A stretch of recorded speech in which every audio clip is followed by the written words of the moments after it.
Peyton and Eli Manning, Jim and John Harbaugh, Serena and Venus Williams. Sibling rivalries are nothing new to sports, but they are new to Syracuse men's lacrosse. Welcome inside the CitrusTV studios for this web edition of Cuse Countdown. Alongside Jackson, Ajello, and Karl Moeglein, I'm JD Raucci. And guys, the matchup I'm talking about, Syracuse and Navy coming up on Saturday. And the two face-off specialists doing battle are going to be Danny Varello for Syracuse and his older brother Joe for Navy. But before we get into the Varello versus Varello matchup, what, for your money, is the best sibling rivalry in the history of sports? Well, I think you just got to go with the ace in the hole here. It's the Serena and Venus Williams rivalry. The Williams sisters, one of the best rivalries ever to be in terms of the siblings. I mean, you look at them. Look at the titles even. Just look at the raw numbers in terms of what those two have been able to do. No one else can match that. You know what? I'm actually going to disagree with you. I'm going to go with the Manning brothers, and here's why.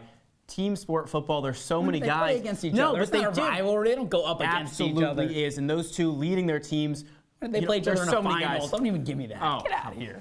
Well, Serena and Peyton definitely had the upper hand on those two rivalries between the Mannings and the Williamses. But who's going to have the upper hand in the Varello versus Varello rivalry? As you mentioned, Joe Varello, the Fogo for Navy. Danny Varello, the Fogo for Syracuse. Jackson, who's got the upper hand? It's going to be close. JD, I hate to sound like a cop-out right here, but I think it's more of a coin flip between the two of them. It's two brothers. It's backyard lacrosse, again, for these two guys. Look, they've gone against each other many, many times over the years. You think about that. Every backyard battle. You always say a big rivalry game, it's a coin flip. That's what it is between these two, because they've gone at each other time and time again. It's that brotherly matchup, that brotherly battle. That energy, that fight's going to come out. Well, and I know there's a big statistical gap between these two, but I think a lot of that can be chalked up to strength of schedule. Syracuse, we've seen it. Their schedule, one of the hardest in the country. And when it comes to it, I think that schedule has really hurt Danny and his percentage.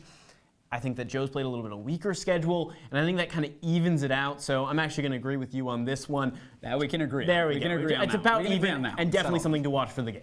Both Varellos are face-off specialists, and we all know how important face-offs are to winning a game. But Jackson, what's your key to the game? What does Syracuse have to do to beat Navy?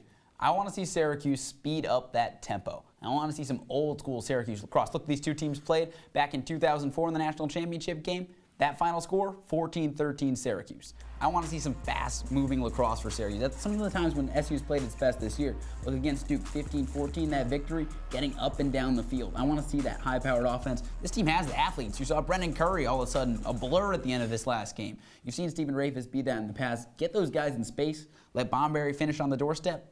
I love Syracuse in transition. Well, and you talked about this Syracuse offense, and you know what they're going to have to deal with is the Navy zone. You don't see a lot of the zone defense in lacrosse, and that's why Syracuse in this game is going to have to rely on outside scoring, because just like in basketball against a zone, so hard to penetrate, so hard to do, and you got to use those three-point shots. Well, they may not be worth more points, but Syracuse needs to be taking longer shots, needs to score from the outside if they want to beat the midshipmen.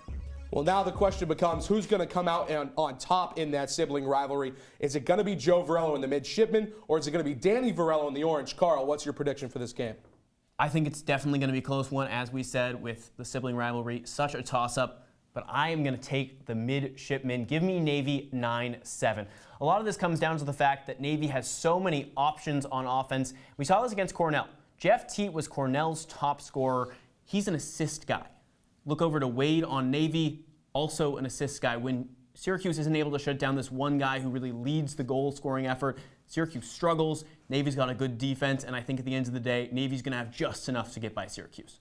Well, Karl, I'm going to disagree with you here. Big shocker, I'm sure, so far. But I'm going with the orange, 11-9 in this one. And here's the deal. You mentioned the assists right there. You mentioned the assists and how that's been a big problem for Syracuse at different points in the season, guys who can facilitate. Well, Navy, the midshipmen, are going to be missing one of their big finishers, Christian Daniel.